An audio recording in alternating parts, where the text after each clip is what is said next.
Hi guys, my name is Christine and I'm a dating, relationship and personal development coach. And today I'm talking about how to become a woman's best option.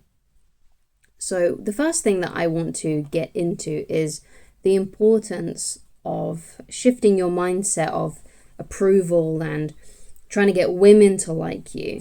And instead, when you go out on dates and when you're interacting with women, whether you know them at school or at work, depending on where you are in your life right now, you got to make sure that she's also the best option for you too. Because the whole concept of, okay, I've got to try and be a woman's best option, is sort of seeded in insecurity, it seems, because if you're trying to seek the approval of women, then more than likely you value their opinion or you value other people's perception over you than you do your own perception, okay? So not only should you, yes, try to cultivate behaviors within yourself that makes you a better version of you, that makes you more attractive in general, that makes you feel good about yourself. But also, how, when you go out on dates and you talk to women, how you can make sure that she's going to be the best option for you too. Because yes, it's good to, feel like you're a woman's best option, but you got to be picky and choosy yourself. You've got to have standards. You've got to make sure that she's the best option for you. Okay? So this all comes down to having standards then, and understanding, knowing yourself really well and understanding what your perfect woman looks like and how they behave and the main things that you want, the main things that are important to you that a woman must absolutely have. Okay? So you really got to think about how your ideal woman is. So a good question to ask yourself is this: if I could have the perfect woman just sent to me, what would be her personality like? Okay, how would she be? Okay, so you may have to think about things that are really important, okay, because some things might not be as important, but things that are really important to you might be how well she communicates. It could be how well how aligned her lifestyle is to you. Because let's take this for example, okay? It may be that you really want a woman who is extremely healthy and she gets up at 5 a.m. and she goes to the gym before she goes to work and stuff like that, and she has a really healthy lifestyle.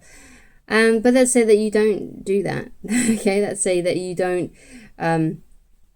live a similar lifestyle. Then as you can see, that those lifestyles are going to clash. Okay, it could be that that's really important to you. Maybe you do that. Maybe you already like someone who likes to take care of their body and you get up quite early and you take care of yourself.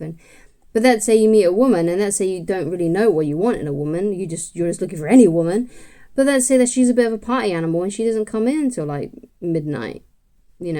How that's going to cause havoc on your lifestyle, because it's going to make you more inclined to skip the gym because your sleep was disturbed by her coming in so late.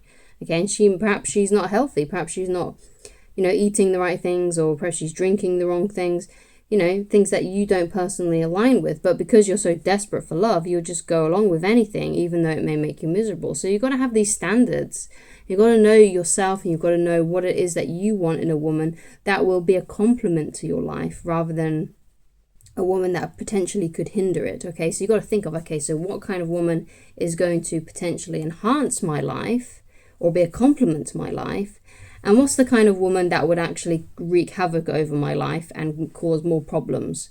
Okay, and basically what this all comes down to is deal breakers. Okay, so what are the deal breakers that you must have in your woman, and what are the deal breakers that you definitely cannot have in your world? Okay, so you've got to understand that and understand yourself.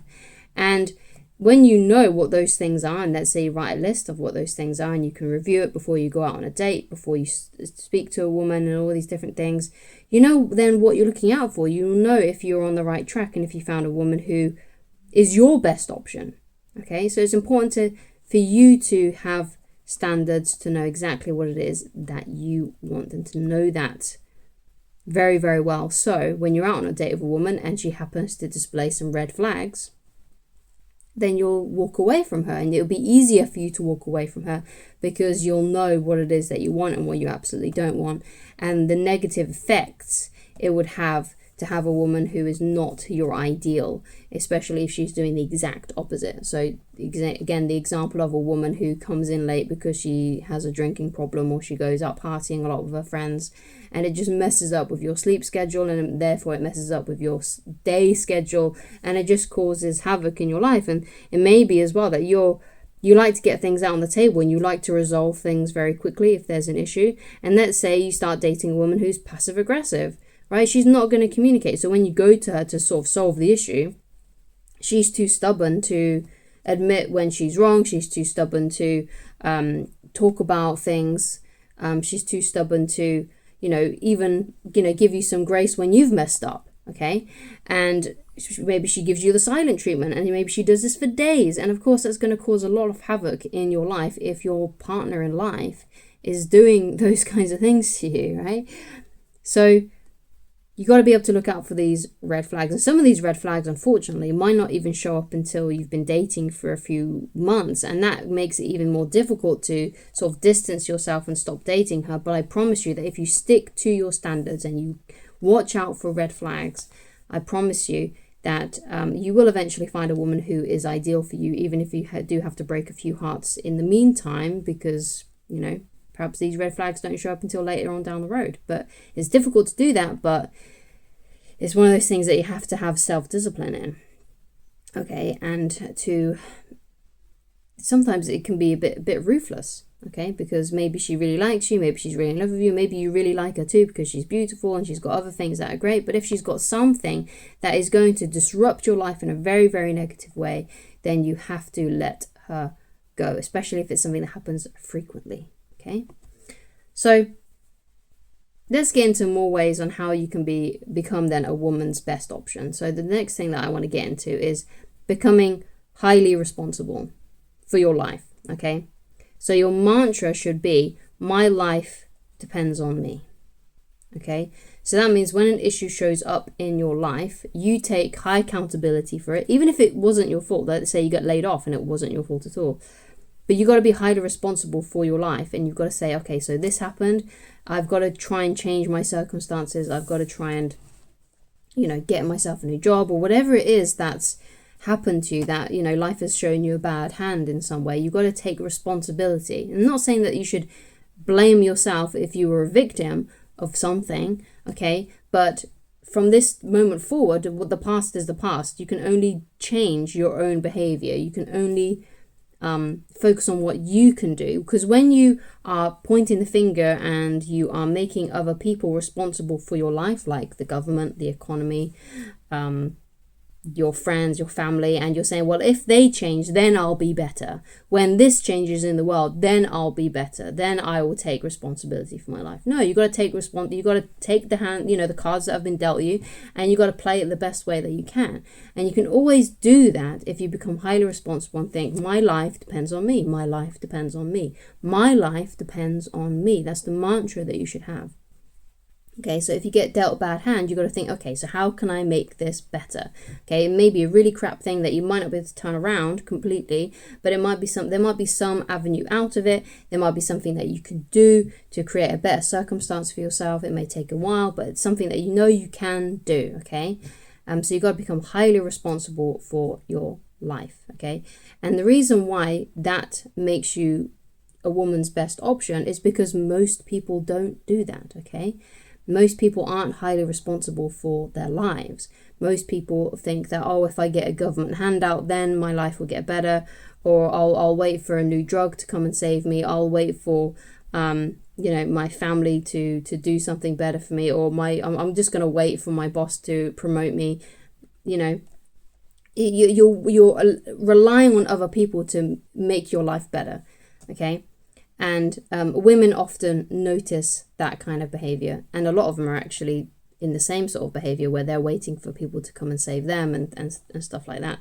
But if you are showing in your actions and the way that you live your life that you're highly responsible, women will find you more attractive, more appealing, because not many people are like that, okay? So Another way that you can become a woman's best option as well is to have an unshakable confidence, especially when it comes to women. So when you're talking to women, when you're interacting with them, when you're going on dates, you can have an unshakable confidence. And basically what an unshakable confidence is no matter what she says to you, no matter what she does, it's not going to make you stoop to her level. So let's say she's you're on a date with a woman, and let's say she starts getting mad at you for something really simple, like let's say you didn't text her enough and she's having a go at you. You can't stoop down to her level and start arguing back at her. Okay, you've got to have that unshakable confidence and show to her that what she does and her mood and her, just how she isn't going to change you. You're still going to have a good time, you're still going to smile, and you're still going to have fun, and you're not going to let her behavior affect you. You're not going to let her emotions affect you. You've got a purpose, and your purpose may have been to have a great date with her, and that was your purpose, and you're going to stick to that purpose. And if she's displaying energies that are just negative, you'll walk away. Like, you know what, I don't think I deserve this kind of treatment. I don't think this is really warranted. This is really negative. I'm just going to go because I'm in a good mood and I want to stay being in that good mood, and I'm not going to allow you to change my mood because I'm the man, I'm the leader, and I've got an unshakable confidence that you're not going to deplete, you're not going to diminish. And that's essentially what that is. No one can diminish your confidence. No one can diminish your self-esteem. And the best way that you can develop that unshakable confidence, because you might be thinking, well, that's going to be really difficult, especially if I really like a woman and she's starting to nag at me or she's starting to be mean to me, that's going to really hit my confidence. It's like, well, the way that you build your confidence is by having a healthy self-respect for yourself and knowing when someone's being totally out of line. Yeah, there's probably going to be times when you're with a woman and maybe her anger or her emotions are valid and you did mess up for some reason, okay? When you recognize that, if you know that you've messed up, then the only best thing that you can do is to validate her feelings and to apologize. So so I upset you when I said this and I did that. I'm really sorry. Yeah, that must be really frustrating for you. I can see why you're upset. Just validating her feelings and then just apologizing, saying, well, I'm sorry. I'm sorry for that. I'm sorry that that my actions caused you to feel that way, and I'm going to work on that.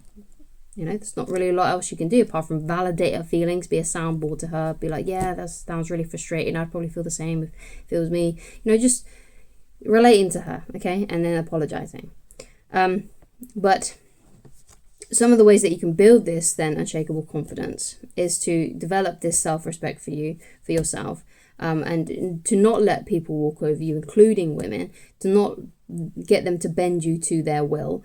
And it's the same for everybody. You've got to apply that when you're at work. You've got to apply that when you're, if you're at school, if you're still a student. You've got to develop this unshakable confidence that is derived from this self-respect and knowing when people are being out of line and having that, and knowing when you've been out of line so you can own up to it, okay? Because a lot of people don't actually own up to their mistakes. They're too stubborn to, or they try to hide it, and they don't admit when they've fucked up. But if you can prove that you can do that when you do mess up, and if you feel like someone's giving you bad energy for absolutely not a good reason at all, then you can tell the difference, okay? And another way that you can build unshakable confidence is to not procrastinate on those things that are really important to you. If you've got goals, then you got to stick to them, okay? If you know you should be doing something every single day, then you should be doing that every single day, okay? And that's another way that you can build unshakable confidence. There's the quote that I use all the time by Dale Carnegie that I really like, and that is, inaction breeds doubt and fear. Action breeds confidence and courage. If you want to conquer fear, do not sit at home and think about it. Go out and get busy, okay? And that means that if you want to feel more courageous and feel more confident in yourself, then you've got to take action on your most important goals, okay? You can't be sitting at home and thinking about it and scrolling and on your computer or whatever it may be, and just sort of thinking about and sort of like catastrophizing about your life. You have to go out and get busy. This is where it ties into becoming highly responsible, okay? You got to realize that my life depends on me. So if I want things to change in my life, then I've got to change some things, okay? I've got to shake things up, because things aren't changing as fast as I would like them to, or maybe they're not changing at all. So therefore, I've got to take different action so things start to change for me. And I'm going to become highly responsible for that, okay? And that's why it sort of ties in with the unshakable confidence sort of thing, because you know, if you have confidence in yourself and you have confidence in your self-belief, okay, and belief in this strong belief in yourself, then you are going to take responsibility for your life because you believe that you can change your life. You believe that you can make things happen, okay? And that's extremely important, okay? And again, if you have an unshakable confidence like that, like I've just described, then you're going to be a woman's best option, okay? So the next thing that I want to get into, and this is sort of like where I'm going to want you to go back to another video, but I made a video yesterday, which was about how modern men are sort of simps, okay? So what I would like you to do is go and watch that one, because one of the things that will make you a woman's best option is if you're not a simp. I'll leave a link in the description for yesterday's video as well, and also in the description of this video I'll leave my website, www.christineloveridge.com, where you can get coaching with me if you need help with a specific situation. But I know the economy is really bad right now, so you can easily just go again to that same website and then click on the menu on the page and then go to the book, and you can read my book, Attracting the Beautiful Woman of Your Dreams, completely for free, okay? You don't have to log into the website, you don't have to sign up for anything. It's just there for you to read completely for free on the website. The only thing that else is there on that page is a link to Amazon, where you can get the physical copy, which is this one, which has got a nice discreet spine if you do not want to have it on your, you know, advertising a dating book on your bookshelf.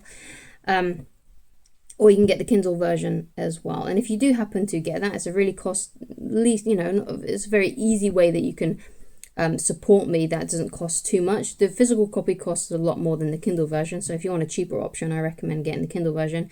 And what I'd really appreciate is if you could leave a nice review for me if you do happen to get this book. Even if it's just, it might not be about the book itself, it could just be about my coaching videos here on YouTube and how they may have helped you over the years, or if you're a newer viewer, how they've helped you recently. But it's not necessary because, like I said, everything that's in this and in the Kindle version is what's on the website, okay? Also on the website too, on the coaching page, you'll be able to find my new course, Dating Basics for Men. But again, it's not one of those things that is necessary because you can just get everything that you need in this book. The only thing about this book, though, is that you may need to read it a few times so you can retain the information. Because usually when we learn something new, we forget about it within a few months. Maybe even less than that. So with this sort of thing, it's a study. It's something that you're going to have to study pretty much throughout your whole life, because even when you are married and in a relationship, there's a section on there about how to keep the magical life long term. So I highly recommend that you review this at least once or twice a year to keep it refreshed in your mind. So thank you so much for watching, and I shall talk to you again very soon. Goodbye.